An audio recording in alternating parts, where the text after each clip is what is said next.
नमस्कार विद्यार्थी मित्रांनो, कोविड-19च्या या सद्यस्थितीत आपल्या शाळा बंद असल्या तरी आपले शिक्षण चालूच आहे आणि त्याच अनुषंगाने बृहन्मुंबई महानगरपालिका शिक्षण विभाग व्हर्च्युअल ट्रेनिंग सेंटरच्या माध्यमातून व्हिडिओ थ्रू आपण आज भेटणार आहोत. मी निलिमा कदम, आपली व्हर्च्युअल शिक्षिका. आजचा विषय आपण बघणार आहोत इयत्ता 8वी maths, indices and cube root, घातांक व घनमूळ.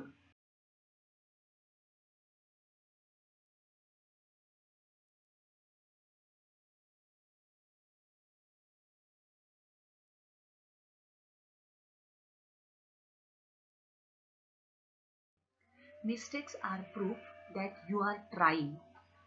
बालमित्रांनो, गणित सोडवताना आपल्या बऱ्याच वेळा चुका होतात आणि या चुका होतात म्हणजेच हे सिद्ध होतं की तुम्ही प्रयत्न करत आहात. आणि म्हणूनच चुका झाल्या तरी सुद्धा मागील इयत्तांमध्ये आपण घातांक म्हणजे काय व घातांकाचे नियम जे आहेत यांचा अभ्यास केलेला आहे. एक नजर टाकूया. If m and n are integers, a raised to m into a raised to n is equal to a raised to m plus n. पाया समान आणि गुणाकार तर घातांकांची बेरीज. a raised to m divided by a raised to n is equal to a raised to m minus n. पाया समान आणि भागाकार असेल तर घातांकांची वजाबाकी केली जाते, मात्र m should be greater than n.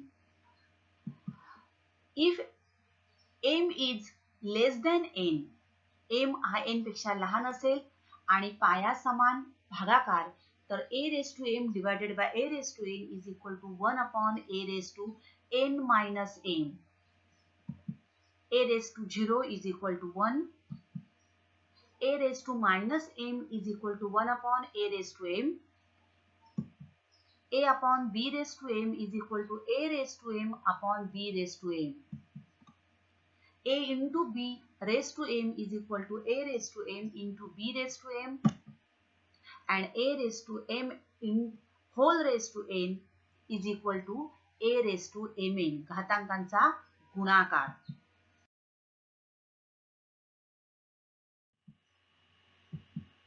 एक उदाहरण आपण पटकन बघूया. 7 raised to 3 into 11 raised to 3. घातांक समान आहेत, exponents are same, so we will use the rule a into b raised to m is equal to a raised to m into b raised to m. With the help of that rule, 7 into 11 whole raised to 3 because exponent is same, that is equal to गुणाकार केला आपण कंसातील संख्यांचा 77 raised to 3. Next example, bases are same and multiplication is there. We have to add the exponents. Is equal to 3 raised to 3 plus 7, that is equal to 3 raised to 10. 11 raised to minus 3. जर exponent minus असेल तर तो आपल्याला plus करण्यासाठी we have to use the rule 1 upon a raised to m, that is equal to 1 upon 11 raised to 3. आणि कोणत्याही संख्येचा घातांक 0 असेल तर उत्तर 1 असतं. तर ही उदाहरणं आपण मागील इयत्तांमध्ये अभ्यासलेली आहेत. या ठिकाणी हे जे घातांक आहेत, तुम्ही बघितलं घातांक पूर्णांक संख्या आहेत. सगळे घातांक जे आहेत हे काय आहेत? पूर्णांक संख्या आहेत. 77 raised to 3, 3 raised to 10, घातांक 10 आहे, ही पूर्णांक संख्या आहे. They are integers. 11 raised to minus 3, minus 3 is an integer. 0 is an integer. इथे घातांक जे आहेत हे पूर्णांक संख्या आहेत. आता घातांक परिमेय असलेल्या संख्यांचा अर्थ आपण बघणार आहोत. Meaning of numbers with rational indices. आता एखाद्या संख्येचा वर्ग दाखविण्यासाठी तिचा घातांक आपण 2 लिहितो. To show the square of a number the index is written as 2. We write exponent as 2, and to show the square root of a number the index is written as half. See here, for example, square root of 25 is written as under square root 25, that is with the help of radical sign. Or in index form, we can write it as 25 raised to 1 upon 2.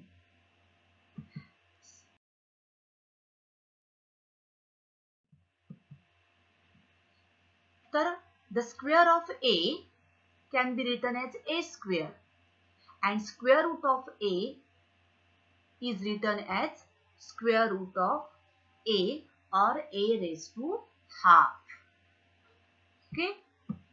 Similarly, the cube of a is written as a cube. This is a raised to 3. A cube, that is a raised to 3. And cube root of a is written as, this is a radical sign. In the radical sign, we write it here a, and 3 we have to write it here only. That is cube root of a, or in index form, we write it as a raised to 1 upon 3. A raised to 1 upon 3. So, for example, see x raised to 1 upon 3. This is in index form. We write it with the radical sign cube root of x. X raised to 1 upon 4 index form. In the with the help of this radical sign, Karni चिन्हाच्या सहाय्याने आपण कसं लिहिलं? x चं चौथे मूळ, fourth root of x. 81 raised to 1 upon 4. So, fourth root of 81. That is equal to 3. X raised to 1 upon 5. Fifth root of x. 27 raised to 1 upon 3. This is the index form, and this is a, with the help of radical sign, we write it as cube root of 27. So,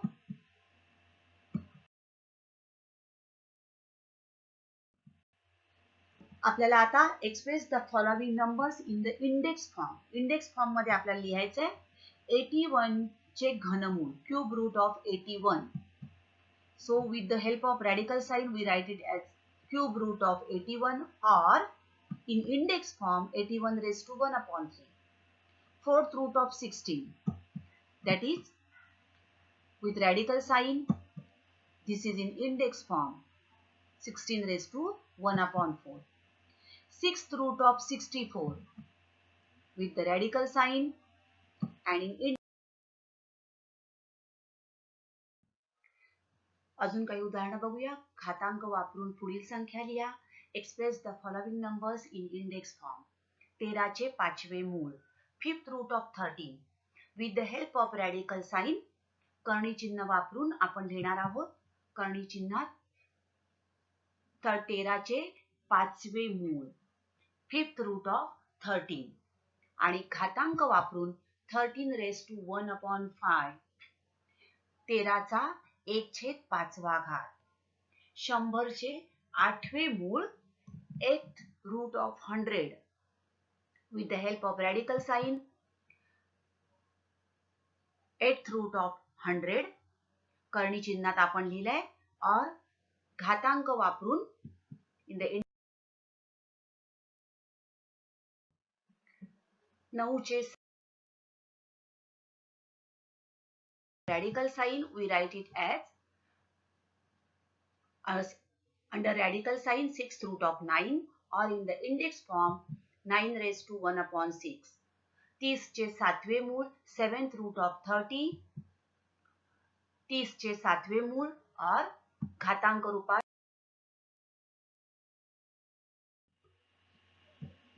Now, power of the root we have to write 324 raised to half. That is, the number in the denominator denotes root. Remember, number in the denominator. Now here 2 is there in the denominator, so square root of 324. Here 4 is in the denominator, so 4th root of 81. 9 in the denominator, so 9th root of 512. And 3 is, we call it as cube, so cube. आता खालील घातांकित संख्या कोणत्या संख्येचे कितवे मूळ आहे ते लिहा. 49 raised to 1 upon 2. Again, dear students, remember number in the denominator indicates the root of that number. छेदामध्ये असलेली जी संख्या आहे, घातांकाच्या छेदामध्ये असलेली संख्या ही त्या संख्येचं मूळ दर्शविते. म्हणजेच 49 चा 1/2 घात, 2 म्हणजेच आपण वर्गमूळ म्हणतो, म्हणूनच स्क्वेअर रूट ऑफ 49 वर्गमुळात 49. 81 raised to 1 upon 5. Number in the denominator of the indices indicates the root of that number. Therefore, fifth root of 81, 81 चे 5वे मूळ. 6 raised to 1 upon 7. 6 raised to 1 upon 7, 7th root of 6, 6 चे 7वे मूळ. 100 raised to 1 upon 19, 100 चा 1/19 घात.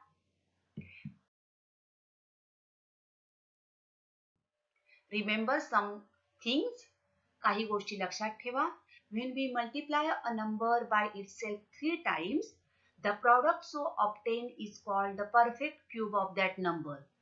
एखादी संख्या 3 वेळा घेऊन गुणाकार केल्यास येणारा गुणाकार हा त्या संख्येचा घन असतो.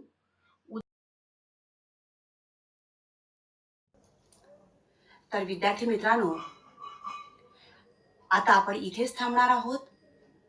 अशाच काही सुंदर सुंदर व्हिडिओ सहित पुन्हा भेटणार आहोत पुढच्या भागात. तोपर्यंत थँक यू. घरी राहा, सुरक्षित राहा.